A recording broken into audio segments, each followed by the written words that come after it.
Shrimad home remedies में आपका स्वागत है। और हम आपको बताएंगे हमारी माता का जो 9 शक्तिपीठ है। 9 शक्तिपीठ विदेशों में स्थित है। वो कौन कौन से शक्तिपीठ हैं हम आपको बताने जा रहे हैं।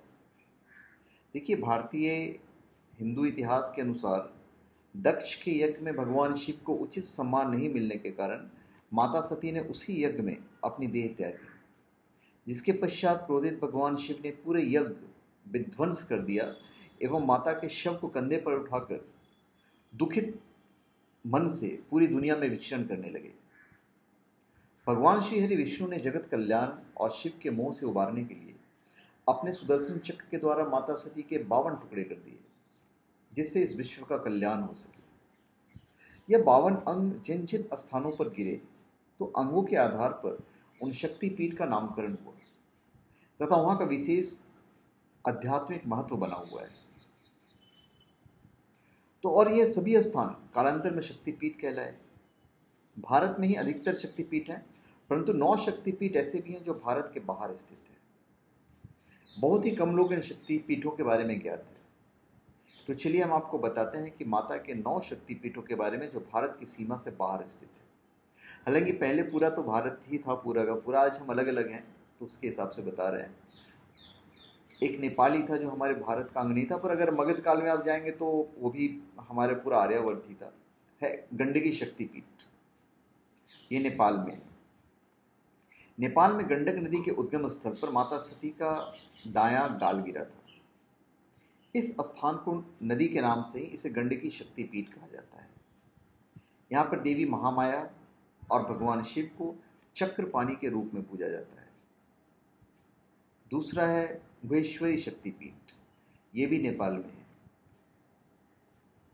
यहाँ पे भगवान पशुपतिनाथ मंदिर का मंदिर है। पशुपतिनाथ मंदिर में पशुपतिनाथ जी का उसके निकट ही स्थित है।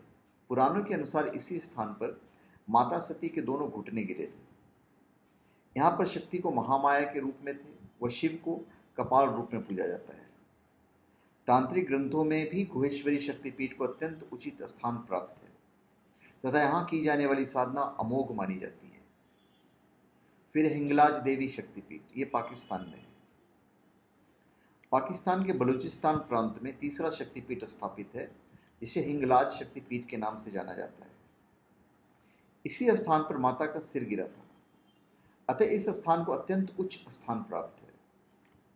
यहाँ भगवान शिव को भीमलोचन के रूप में और माता को भैरवी के रूप में पूजा जाता है। परंतु पाकिस्तान में आतंकवाद बढ़ने के पश्चात यहाँ पर जाने वाले श्रद्धालुओं की संख्या जो है वो बिल्कुल नगण्य रह गई है। फिर शंकरी देवी शक्तिपीठ, ये श्रीलंका में है। श्रीलंका में स्थित लंका नामक स्थान पर देवी की पायल गिरी थी, अतः इस कारण यह स्थान भी शक्तिपीठ के रूप में प्रसिद्ध हुआ।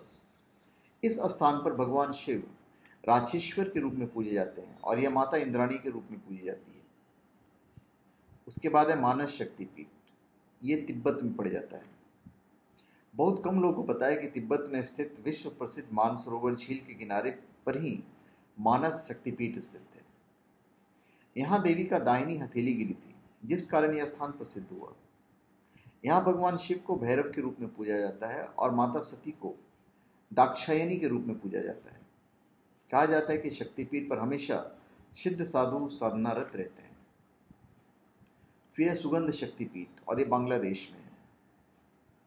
बांग्लादेश में सुगंध नदी के किनारे माता का सुगंध शक्तिपीठ स्थित है, जिसे उग्र तारा देवी शक्तिपीठ भी कहा जाता है।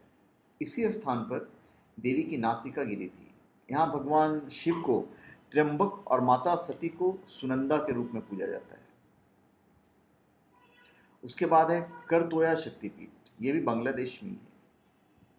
प्रसिद्ध करतोया नदी के किनारे माता सती के बाएं पैर की पायल गिरी थी, जिस कारण इस शक्तिपीठ को करतोया शक्तिपीठ कहा जाता है। यह शक्तिपीठ भवानीपुर के नजदीक स्थित है, जहां भगवान शिव को भैरव वामन के रूप में और माता सती को अर्पणा के रूप में पूजा जाता है। फिर है भवानी मंदिर शक्तिपीठ, और यह भी बांग्लादेश में ही है। बांग्लादेश में ही सीताकुंड स्टेशन के समीप चंद्रशेखर पर्वत पर भवानी शक्तिपीठ स्थित है और पुराणों के अनुसार यहाँ माता सती की दाहिनी भुजा गिरी थी। यह स्थान चटगांव से करीब 30 किलोमीटर दूर है। यहाँ भगवान शिव को चंद्रशेखर और माता सती को भवानी के रूप में पूजा जाता है। और नौवां जो शक्तिपीठ हमारा बाहर है वो भी बांग्लादेश में है और उसका नाम है यशौर शक्तिपीठ। बांग्लादेश के जसौर शहर में माता सती के बाएं हाथ की हथेली गिरी थी, जिसके कारण यह स्थान भी एक प्रमुख शक्ति स्थल के रूप में उभरा है।